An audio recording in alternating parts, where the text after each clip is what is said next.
Welcome back, everyone, to the Texas Tech TV pregame show. Travis Cram alongside Courtney Davis here to preview the Texas Tech game this weekend at TCU.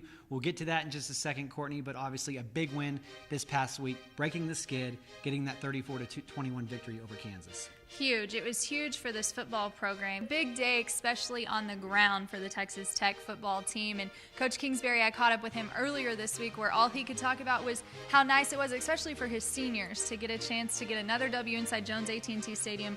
Only 2 more games left here at home this year, and he's really excited about what it's done and what it will do moving forward with some tough games on the slate. It's excited for our players, especially our seniors. There's not many games left in Jones Stadium. For them to get that win and have that feeling is good. It's good for our program, and hopefully we can build off of it. As much as everyone has talked about the offense going toe-to-toe with Baylor and everything else this year, the defense has been phenomenal. Held Oklahoma State to 9 points. What is their strength, and what are you looking at the most? Coach Patterson's always done a great job on that side of the ball.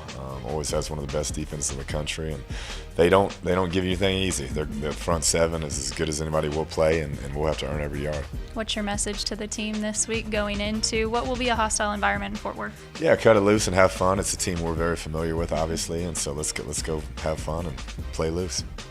Yeah, you definitely see the difference on the sideline with this team. They were having fun. They were working well as a unit.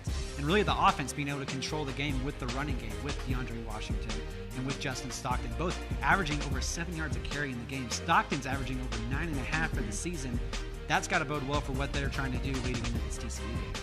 No doubt. If the balanced attack allows you to control possession a lot easier, but it also allows you to open up the outside for Jakeem Grant, for DeAndre Washington, to be able to even catch it out of the backfield. You saw him, he's explosive along the sideline, and I think that's going to be key this week to be able to maintain the balance, but also to keep TCU guessing. Coach Patterson always has such a strong defensive game plan, but if you can keep them guessing and you're not one-dimensional, force them to be one-dimensional. Mike Smith and those guys have been working all week to either take away, whether it's B.J. Catalon or whether it's Trayvon Boykin's arm, one way or the other, and Pete Robertson are dynamic duo. He's one side of it, Brandon Jackson's the other. He visited with me earlier this week talking about how important it is for this defense to come locked and loaded in Fort Worth. Obviously a high-powered offense challenge for you guys. What do you see so far out of the Horned Frogs, and especially the growth of Trayvon Boykin?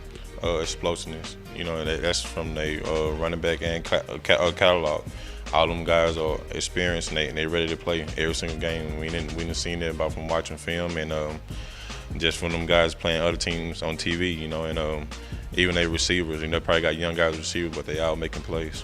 How important will it be to contain them really in the box or at the line and avoid the big, long play? It's going to be very important, just because Boykin can get out and make plays with his feet, you know, and it'll be trouble if he's making plays with his feet and his arm at the same time. You know, they got guys that are speedos. They get downfield quick, and he'll just lunch it up to them. And we just got to keep our composure and just play fundamental sound the whole game. Yeah, Pete Robertson, obviously not just an emotional leader on this team, but he's also tied for the lead with the most sacks with 7 in the Big 12 this season. And the defense is going to have to play a big part if this team wants to get a win on Saturday in Fort Worth. You said it, absolutely. The biggest thing, in my opinion, is be physical with these guys. Be physical up on the line, whether it's on offense or whether it's on defense. Those front 7 need to be big and need to be tough, but also on the outside. Jam up those receivers. Get to Trayvon Boykin in the backfield. Make them feel it early, and I think once you apply that pressure, it'll change the ball game. That's something that Baylor found out later, and obviously you saw the outcome of that one. Be physical with these guys. Show them you're here to play, and I think that ball game could turn, especially in a hostile environment. Well, be sure to catch it on Fox at 2:30 p.m. It'll precede the World Series on that station. You can also listen on the Texas Tech Sports Network. You can check texastech.com for those listings. And be sure to check back after the game for Courtney's recap and all the highlights at Texas Tech TV and texastech.com. For Courtney Davis, I'm Travis Cram. We'll see you next week here on the Pregame Show.